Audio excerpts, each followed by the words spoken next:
So now welcome to the lecture number 3 of C++ programming. Okay, and I am Yashravasa. Let us begin for the today's lecture. Okay, now confusing syntax. In the previous uh, video, in the previous lecture, we have seen about references. What happened here? We have seen about references, right? And we were having very confusing syntax over there.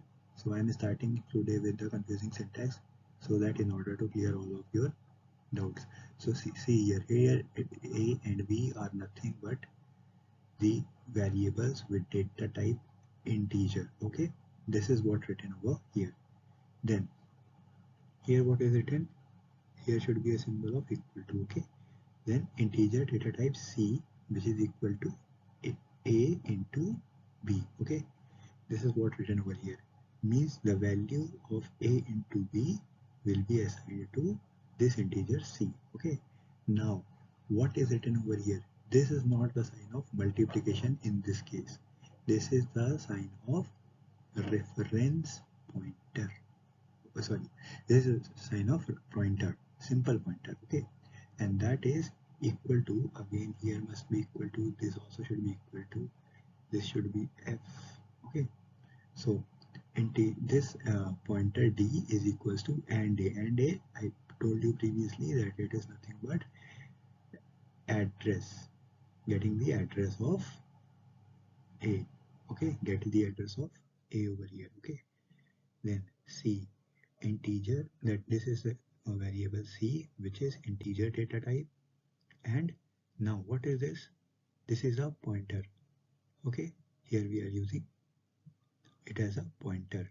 What we're trying to do, we are storing the value of pointer D in C. Okay, now here comes the last statement. In the previous lecture I told you I will tell you the meaning of this gap present over here. Now I'm going to tell you that it is nothing but a reference. Okay, here we are taking it as reference. Int and F is equals to A. Okay, now it is reference. So here it is written also in the alphabetical manner that star means multiplication, then pointer. Here when it is used it is a multiplication. Okay, but here when it is used it is a pointer. Sorry, it is a dereference pointer and it is a pointer. Okay, and similarly for and. What is and? And is used for getting reference of, or it can be used for getting the references. I told you in the previous lecture in detail. Now let us move on. Pass by x. Pass by x. Why it is written as x? Because there are three types of that is pass by value, pass by pointer, and pass by reference. How to mention all of those three? That is written over here. Okay. So this is pass by value, this is pass by pointer, and this is pass by reference. Okay, you just have to remember how the notation is going to be used, and the things will automatically become easier for you. Okay, now in the bracket it is written like that when you keep the things inside this bracket, now changes to A are not reflected outside the function. Okay, if you will make any changes to A, that won't be reflected outside the function. Okay, why? Because here A is passed by value. Okay, then changes to B and C, but for the case of B and C, changes will be reflected outside the function. Why? Why? Sorry, because they are passed by value and passed by reference. Okay, now here comes the main function. What is it trying to say? That here, that is pass by value, does make a copy. Okay, this pass by value makes a copy, but in case of pass by pointer and pass by reference, they does not make a copy.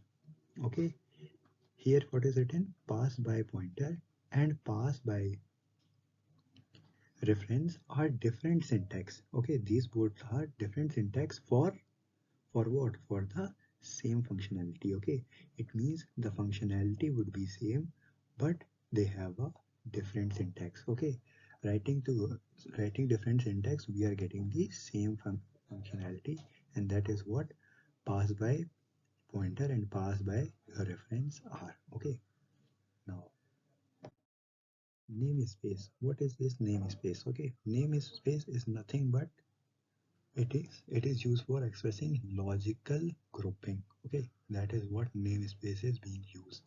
Okay, how we are using it? Using this declaration. So don't use global using except for the transition of older code. Okay, we can use it for the transition of older code, but don't use it for global except this case. Here is the case which we have to leave. It is written over here, that is for the transition of older code. Second thing, it can be used in namespace for composition. Okay, this namespace can be used in can be used for composition. Okay, this namespace can be used for composition, and it can also be used in function of notational convenience. Okay, it can also be used in the function of notational convenience. Now, coming on to the next point, it is written as namespaces are open. Okay, they are not closed. It is open, and ultimately, unnamed namespaces restrict code to local translational unit. Okay, we can use it also for that unnamed namespaces. The namespaces which are not given a particular name, if they are unnamed, then they restrict the code to the local translational unit. Okay, now you won't be able to use it and in other places. Okay, so what they do, if they are unnamed, they will restrict the code to the local translational unit. Okay, const is nothing but it is kind of constant. Okay, if you have given or assigned us any value over here, you won't be able to change this value throughout the code. For example, in the beginning of the code you have defined constant pi as 3.14, so the value of pi will going to be 3.14 throughout the code, and you won't be able to change it. Okay, yeah. So constant prevents object from being modified. That is what I was telling you, that you can't modify the object once it is you once the constant is being used behind it. Okay, and the second thing is it is nothing. Okay, just avoid it. Yeah, so char a with the array capacity of 128, it is written over here. Okay, but if you will see over here, we are assigning a constant value to integer max n as 128 over here. So if it is constant, you won't be able to use this you won't be able to change the value of this max n throughout the code, and therefore this char a will be equal to uh, this char a in bracket max n will give you ultimately uh, the space of 128 throughout the code. Okay, and it can't be changed. So what is written over here? Constant is your friend. Use it extensively and consistently. Okay, it is just a general English statement that constant is your friend and you can use it extensively and consistently. Okay, const pointers. Okay, this all the things which you need to remember, that const int I into const pointer, how it is written, and means the address of a with capacity of 0. Okay, what it is, this is just a comment statement. Okay, this is a comment statement. What it is written over here, constant pointer to a constant integer. What you are doing, you are just moving the two constant pointer to constant integer, then integer constant into constant pointer. Here what it is written over here is the same thing, that the address of a with the uh, array capacity of 0. Then next is integer into constant p2. Okay, we are using p2 over here, and here what it does mean, it does mean the constant pointer to an integer. Okay, what we are going to do, we are just trying to change the things from constant pointer to constant integer. So here this constant pointer has been changed to constant integer. What we are doing, just we are just writing the address, we are assigning the value to the address of a over here, and this is the correct syntax how to use it. And similarly constant integer uh, star then star means pointer. This is a symbol of pointer over here. It doesn't mean to multiply over here, it does mean to act as a pointer over here. And then what we are doing, again we are assigning this value to the address of a with array capacity 0. So therefore what it is written as the pointer to a constant integer.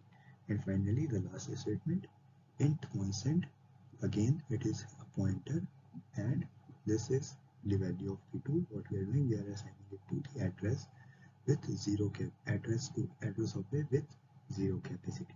Okay, so I hope till now it has all been clear to you that how we are going to use this constant function. Okay, so I'll be seeing you in the next video. Thank you.